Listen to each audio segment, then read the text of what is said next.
የጠፈርና የስነ ፈለክ ተመራማሪዎች ቅሪተ አካል ጋላክሲ የምንለውን ወይንም ፎሲል ጋላክሲ የምንለውን ሊያገኙ ችሏል። ይህ እንደ ዳይኖሰር አጥንት ለዘመናት ተጠብቆ የኖረ የጋላክሲ አይነት ነው።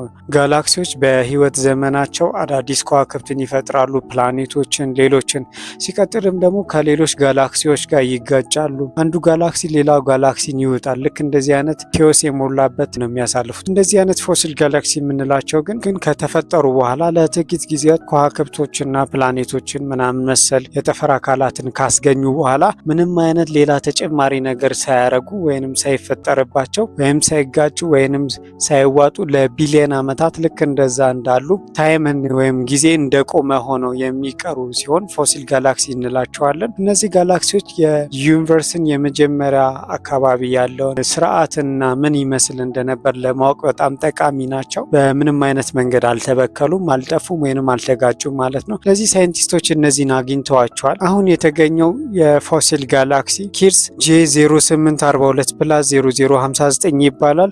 ስሙ ለምን ረዘመን እንዳትሉ የተገኘበትን ሎኬሽን እና አቅጣጫውን ጭምር ስለሚጨምር ነው። ስለዚህ ጋላክሲ ለ7 ቢሊዮን ዓመታት ምንም አይነት ግጭት ወይንም አዳዲስ ከዋክብትንም አልፈጠረም፣ ባለበት ቆሞ ነው ያለው። አጽናፈ ዓለም 13.8 ቢሊዮን ዓመት ነው። ስለዚህ የአጽናፈ ዓለምን የእድሜ ዘመን ለግማሽ ያህል በዚህ ጋላክሲ ውስጥ ምንም አይነት አዲስ ነገር አልተፈጠረም። እንደዚህ አይነት ጋላክሲዎች የዩኒቨርስ ወይንም አጽናፈ ዓለም መጀመሪያ በነበረበት በሚጀምርበት ዓመት ላይ የነበሩ ቶሎ የተፈጠሩ ጋላክሲዎች ናቸው። ከዛ በኋላ አንዳንዶቹ ልክ እንደዚህ ደርቀው ይቀራሉ ወይንም ፎሲልስ ጋላክሲ እንላቸዋለን። ሳይንቲስቶች እነዚህን አግኝተዋል። ሳይንሳዊ ነገሮች የሚመቿችሁ ከሆነ ላይክ፣ ፎሎ፣ ሼር ማድረግ እንዳይረሳ።